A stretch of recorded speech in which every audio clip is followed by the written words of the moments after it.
puisse ne pas bien marcher là où ils étaient.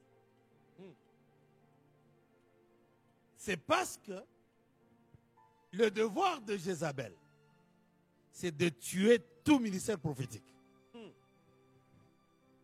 Le devoir de Jézabel est au su et à la vue de Akab, je voudrais dire, au su et à la vue du roi.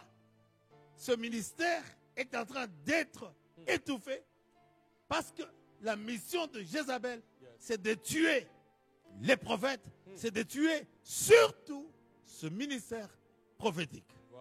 Alors, je vous prie de me suivre ainsi, afin que nous puissions arriver Yes, Lord. à la pensée que Dieu voudrait donner aujourd'hui Amen. au monde, aux nations Amen. et à l'Église, corps du Christ de votre nation, et pourquoi pas à l'Église, corps du Christ du monde. Allez, je vais prendre, ça ne m'engage que moi. Ça ne m'engage que moi, parce que si je ne vous le dis pas, je me tue et je vous tue et je tue ma nation. Ainsi dit le Seigneur. Alléluia. Aujourd'hui, nous avons un problème dans la nation. J'entre par là pour que nous puissions comprendre ce que c'est le ministère prophétique. Celui qui dirige la nation aujourd'hui, la RDC, je dis bien, ça ne m'engage que moi. Vous n'êtes pas obligé de me suivre ou de ne pas me suivre, mais je sais qu'il y a un reste qui comprendra ce que je voudrais dire. Je parle par l'esprit et je parle de la part des dieux. Aujourd'hui, nous avons quelqu'un qui dirige notre nation. Dieu l'a mis expressement là-bas. Je ne suis pas un politicien. Je suis un prédicateur de l'évangile. Alléluia. Je suis un prédicateur des choses célestes. Amen. Dieu l'a mis expressement là-bas. Ce n'était pas par la volonté d'un homme, mais c'était par la volonté de Dieu. Et je voudrais aussi qu'il me suive et qu'il m'écoute. Parce que c'est le roi que j'ai dans cette nation. Alléluia. C'est le roi que j'ai dans la République démocratique du Congo. J'aimerais qu'il me suive aussi.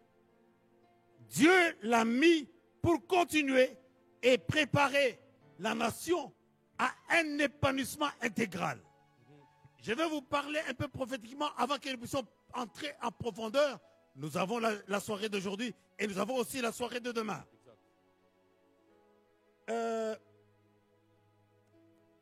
Il y a quelque chose que vous devez comprendre. Nous sommes dans l'époque des jubilés par rapport à notre nation.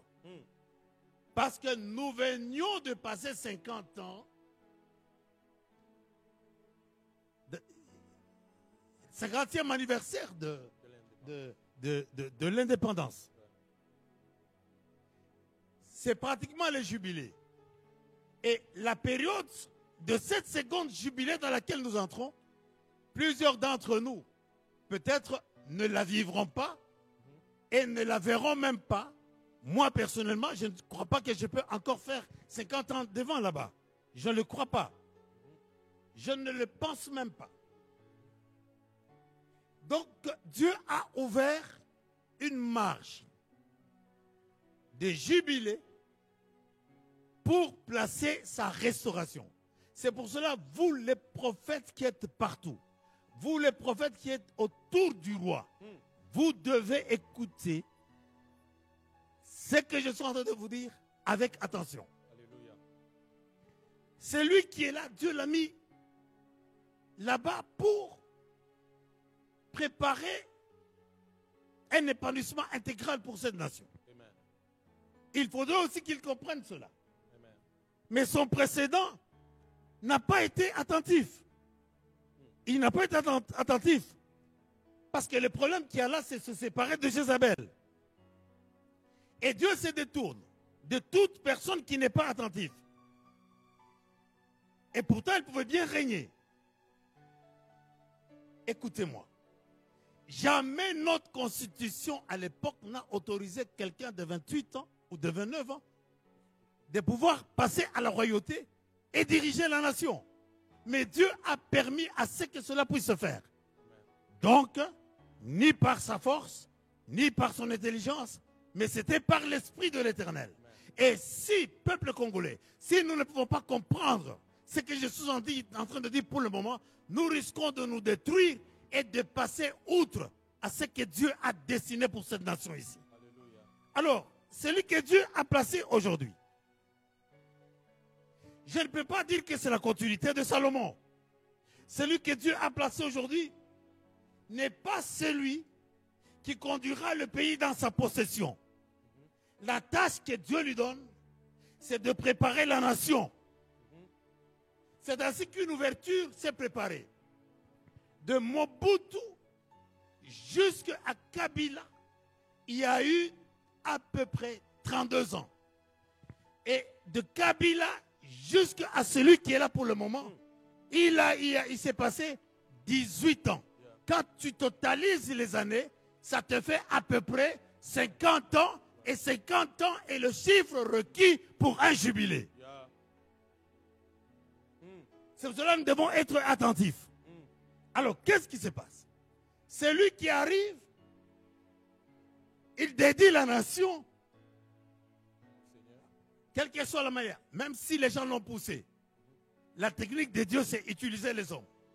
Quel que soit ce qui s'est passé, quel que soit, mais en tout cas, il est arrivé et il a dédié la nation au Seigneur. Il a dédié la nation à Dieu. Et je profite pour vous dire une chose. Quelle que soit la religion que vous avez, dans chaque religion, les gens qui sont dans une religion, en eux, il y a toujours quelques vertus. Il y a des vertus qui sont nécessaires pour que Dieu puisse accomplir quelque chose pour une nation. Alléluia. Donc, voyez-vous que cet espace de jubilé est ouvert. Mais aussi longtemps qu'un ministère prophétique ne se lèvera pas, ce chemin restera et Dieu le maintiendra. Ça, je suis en train de dire des choses que peut-être vous ne pouvez pas comprendre, mais l'Esprit fera que vous puissiez le comprendre. Amen. Bientôt là, celui qui nous dirige, il va être à la tête de l'Union africaine. L'OUA, comme on l'appelle, l'organisation, cette organisation-là, il va être à la tête. Or, nous, on a eu des problèmes avec Israël. Quand on a eu des problèmes avec Israël, c'était depuis 1973, parce qu'au mois d'octobre, c'était le 23. Quelque chose comme cela. Or, si nous totalisons les années, ça fait aujourd'hui 43 ans. Et plutôt 47 ans. Ça fait 47 ans. Si nous totalisons les années. Depuis qu'on a des problèmes, qu'on s'est séparé avec Israël. Or, celui qui est là, il a un mandat de 5 ans. Et dans les 5 ans-là, il est en train de consumer le deuxième mandat. Donc, ce qui fait qu'il reste encore 3 ans pour que nous puissions encore confirmer la libération jubilaire, s'il faut le dire, par rapport à la nation que Dieu nous a donnée pour que les peuples du monde entier soient bénis. Or, quand Mobutu est au pouvoir, qu'est-ce qu'il a fait?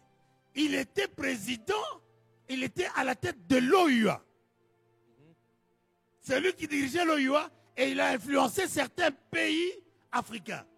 Ce qui fait que non seulement la RDC peut jouer un grand rôle dans le monde, mais il peut jouer un grand rôle sur l'Afrique. Et certains pays de l'Afrique sont bloqués aujourd'hui, spirituellement, à cause de la RDC. Ce qui fait que le message prophétique sur l'Afrique partira de l'Afrique centrale, comme avait dit quelqu'un, que c'est pratiquement l'Afrique qui a la forme d'un revolver, dont la gâchette est au centre de la RDC. Donc là, nous sommes en train d'attirer l'attention sur quelque chose. Je dis ceci. Quand le roi qui nous dirige pour le moment a parlé au stade, sa première phrase, je ne vais pas vous donner ce verset-là, mais je vais seulement le citer. Il avait dit, si ce peuple sur qui est invoqué s'humilie, prie, se répand, retourne à Dieu. C'était un message de repentance.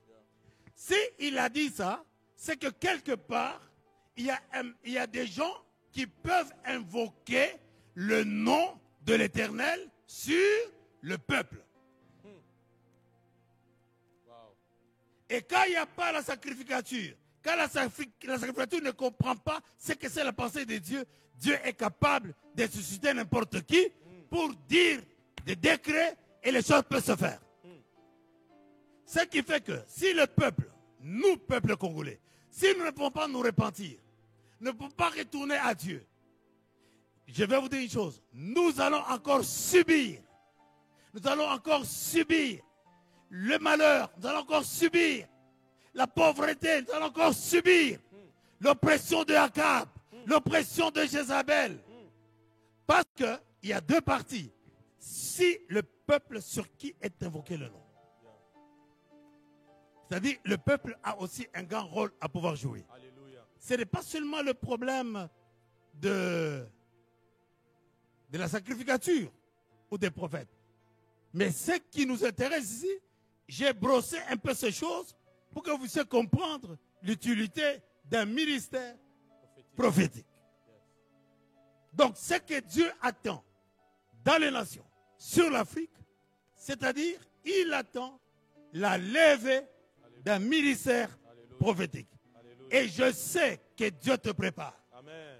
Je sais que Dieu te prépare. Amen. Pour que tu puisses être, amen, Dieu te prépare. Amen. Parce que nous approchons de la levée d'un ministère prophétique. Alléluia. Alors, aussi longtemps que le ministère prophétique ne se lèvera pas, le schéma que nous avons dans le pays risque de persister et Dieu risque de maintenir les gens qui sont à la tête afin que nous puissions comprendre que Dieu nous veut un peuple prophétique parce qu'il veut établir un ministère prophétique. Donc, vous devez nécessairement comprendre cela pour que vous puissiez être, surtout vous les pays de l'Afrique centrale, le Ghana, que Dieu est en train de susciter pour le moment. Il y a quelque chose, il y a un vent qui va monter du Ghana, qui va passer par la RDC et qui va aller vers le sud. Et quand ça va rentrer, eh ben, je suis sûr que ce pays, ma nation, aura déjà levé ce ministère prophétique. Et comme nous étions les premiers exportateurs du cuivre dans le monde, et maintenant nous allons exporter la parole de Dieu sur l'Afrique et dans le monde entier. Mais mon école ce soir, c'est comme ça comprendre qu'est-ce que c'est le ministère prophétique. Avec cette ouverture prophétique de jubilé que nous sommes en train d'ouvrir. Voyez-vous maintenant que tout prophète ou toute prophétesse n'a pas un ministère prophétique. Oh. Alléluia. Je répète en disant, amen, je ne pars pas en guerre contre les prophètes et les prophétesses. Mais je voudrais dire ceci, que tout prophète, toute prophétesse n'a pas un ministère prophétique.